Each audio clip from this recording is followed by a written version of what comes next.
첫 번째 급여가 그때 당시에 하나생명에 150만 원, 125만 원인가? 환산 점수?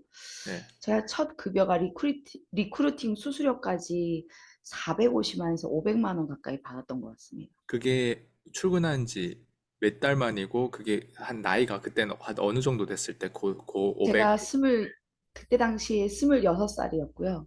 네. 26살이었고, 그때 당시 이제 출근 첫 달의 급여가 그 정도였고, 제가 한 9월까지, 9개월까지는 좀 이제 지인 영업을 저희가 많이 하게 되잖아요. 네. 그래서 9개월까지는 조금 어느 정도 500만 원 선을 유지했었던 것 같아요. 네. 9개월까지요. 네, 9개월 정도. 그러면 거의 연봉 5천 넘잖아요. 네, 그게 26살 때라고요? 네, 그게 26살 그럼 몇 때였습니다. 년도죠? 지금으로부터 지금 37살 맞죠? 만으로 네, 하면 맞, 36살? 네, 맞습니다. 네네. 그러면 그, 그 나이에 10년 전 아니에요? 네, 그쵸. 그럼 10년 전이죠. 2023년도면 네. 2013년도 되네요? 12년도 6월이요.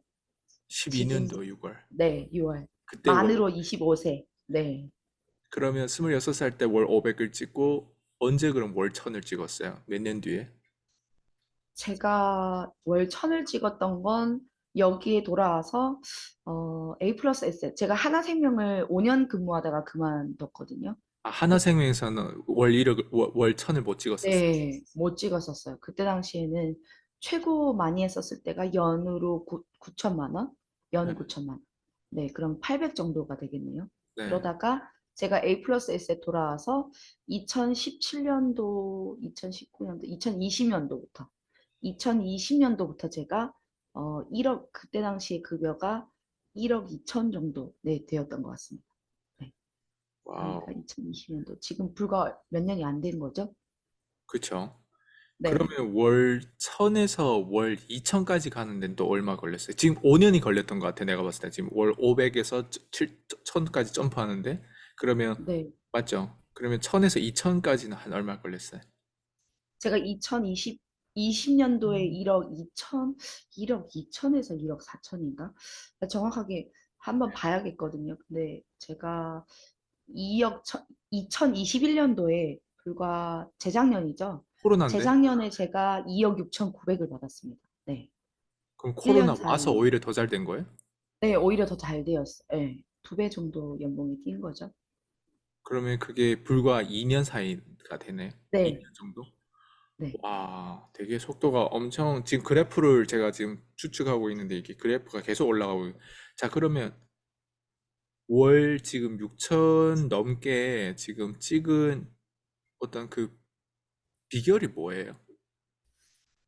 제가 이제 늘 이런 좀 간절함이 있는 것 같아요. 물론 뭐 이 보험업계에서 하시는 분들 간절함이 그분들은 없다는 게 아니라 제가 보기엔 제가 조금 더 부지런하지 않을까? 그리고 조금 더 간절하지 않을까?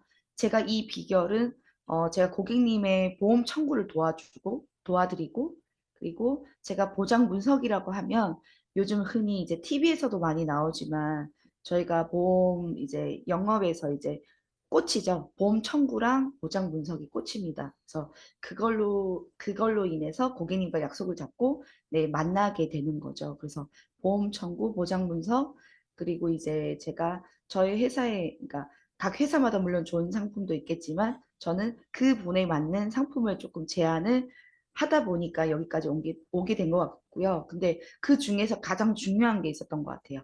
제가 26살 때부터 이제 26살부터 보험을 시작했고, 이미 26살 보험 시작하기 전에 제가 그러니까 보험에서 흔히 얘기하는 시드머니라고 해요. 그러니까 우리가 종잣돈을 만들어야지 우리가 더 잘 살 수 있다 이런 얘기 많이 하시잖아요. 근데 그때 당시에 제가 시드머니를 벌써 26살 때 회사를 다니면서 각종 알바를 하면서 현금 1억을 모았고, 그때 회사를 들어오게 되어서 이제 그때부터 지금까지 이제 계속 저축을 하고 있고, 현재로도 저는 제가 이제 19년째 일을 하고 있지만, 알바부터 19년째 일을 하고 있지만 제가 단 한 번도 그 어느 달도 저축을 안 한 적이 없어요. 그래서 저는 항상 저축하고 나머지를 쓰는 습관이 있었고, 그 습관을 항상 해 오다 보니 목표는 목표를 늘 이제 뭐 월 목표라던가 주 목표 이런 거는 그때 당시는 없었지만 저는 연 목표는 항상 있었어요. 그래서 그 연 목표는 항상 올해는 내가 얼마 벌고 얼마는 남겨야지 아니면 내가 올해는 진짜 얼마까지 연봉은 해봐야지 그런 목표가 있었다 보니까 그게 아무래도 제가 조금 더 지금은 제가 좀 더 올릴 수 있었던 건 이건 것 같아요. 예전에는 그냥 내가 연으로 얼마를 벌어야지. 근데 제가 2억 6,900, 2021년도 연봉을 2억 6,900을 찍으면서 제가 정말 잘했던 게 하나 있었던 것 같아요. 그게 연 목표, 분기 목표, 이제 월 목표, 그리고 주 목표, 그냥 매일 목표까지 제가 좀 더 구체적으로 디테일하게 움직이다 보니까 이제 2021년에는 2억 6,900을 찍었고 그 다음에는 3억 2,400 작년에 그리고 올해는 네 아무튼 지금 한 4억 정도 이상으로 지금 목표를 하고 있거든요. 네, 5억이라고 목표는 세웠는데 5억까지는 못 갈 것 같고요. 한 4억 6천, 4억 5천 정도? 그리고 지금 현재 제가 37살이지만 제가 그동안 19년 동안 이제 모으면서 여기까지 오게 되면서 제가 한 가지 잘한 게 있어요. 그게 이제 다세대 건물을 15가구 있는 거를 제가 지금 현재 갖고 있고 거기에서 이제 전세 올해 10월에 하나만 이제 내보내면 이제 월 500이라는 네, 월세 받는 건물주가 되는 거죠. 그래서 그것까지 같이 하다 보니까 아무래도 조금 더 시너지가 나는 것 같고, 네, 그런 것 같아요. 그리고 월 목표 이제 이렇게 찍기까지 제가 느낀 건, 제가 항상 고객님들하고 대화를 할 때 내가 이 고객님을 어떻게 도와주지를 늘 고민해요. 어떻게 도와주지? 그게 저축으로 도와줄까? 아니면 이분이 돈을 늘 저희는 보험료를 내고 있잖아요. 그러면 보험금을 받을 수 있게 내가 이분을 어떻게 도와주지라는 생각을 늘 하거든요. 근데 거기에서 제가 갑자기 네, 그런 마음을 가지면서 연봉이 갑자기 이렇게 많이 올라간 것 같습니다. 그러면 확실히 거꾸로 보면 이제 제가 지금 적은 건 첫 번째 이제 부지런함은 무조건 필수고 두 번째는 네, 저축에 대한 마인드가 엄청 강하고 그리고 세 네, 번째는 되게 디테일하게 분기별 목표 그리고 월 주기적인 목표, 일적인 목표 이렇게 다 적으셨는데 그리고 마지막에 어떻게 하면 내가 고객을 도와주지? 근데 이 고객을 도와준다고 하는 이 마인드가 생기고 나서 지금 몸값이 더 올라갔다고 지금 얘기는 하셨는데 그럼 그전에는 연봉이 뭐 예를 들면 하나생명에서 근무했을 때 연봉이 1억이 안 됐잖아요. 그때는 뭐 어떤 마인드로 하셨나요?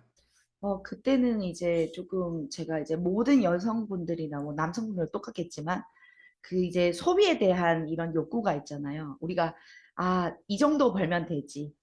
그러면 37살, 그때 당시는 26살이었으니까 26살이 월 500 벌면 되지.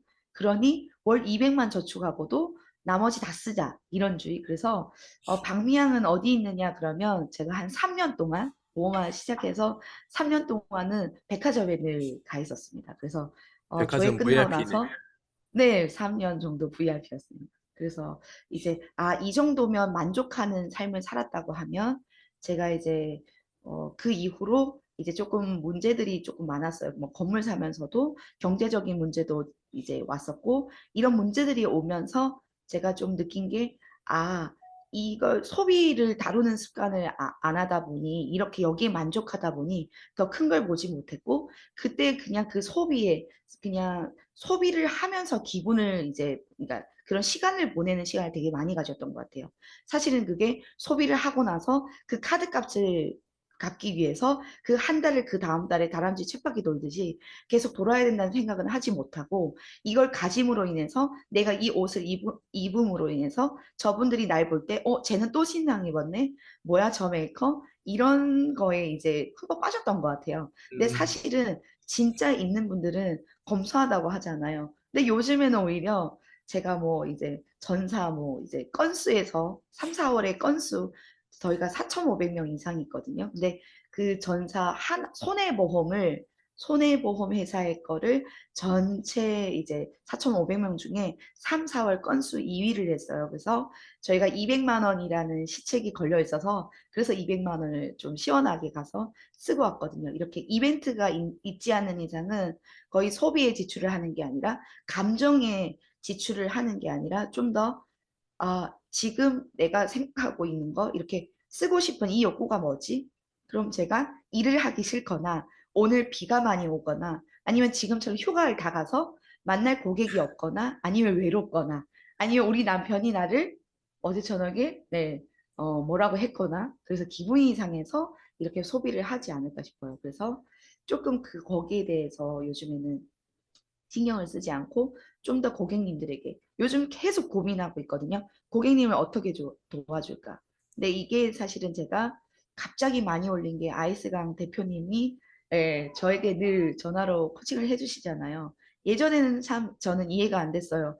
왜 이렇게 왜 이렇게 그때 당시에는 대표님이 저보다 급여도 얼마 안 되셨고 버는 벌이가 제가 보기에는 너무 시원찮은 거였어요. 그러다 보니 저에게 이제 이렇게 미영아 이렇게 돈을 이렇게 쓰면 되겠냐고 왜 그것밖에 생각 못 하냐고 왜 이렇게 큰 부동산을 사려고 생각하지 않고 왜 지금 저축 이것만 왜 저축에만 신경 쓰고 있고 왜 이렇게 뭔가 그러니까 항상 그 뭔가 왜 질문을 늘 끊임없이 저에게 어디까지 올라가고 싶어 그래서 어디까지 올라가서 그 돈을 어떻게 쓰고 싶어 늘 그렇게 질문할 때마다 저는 좀 불편했어요 사실은.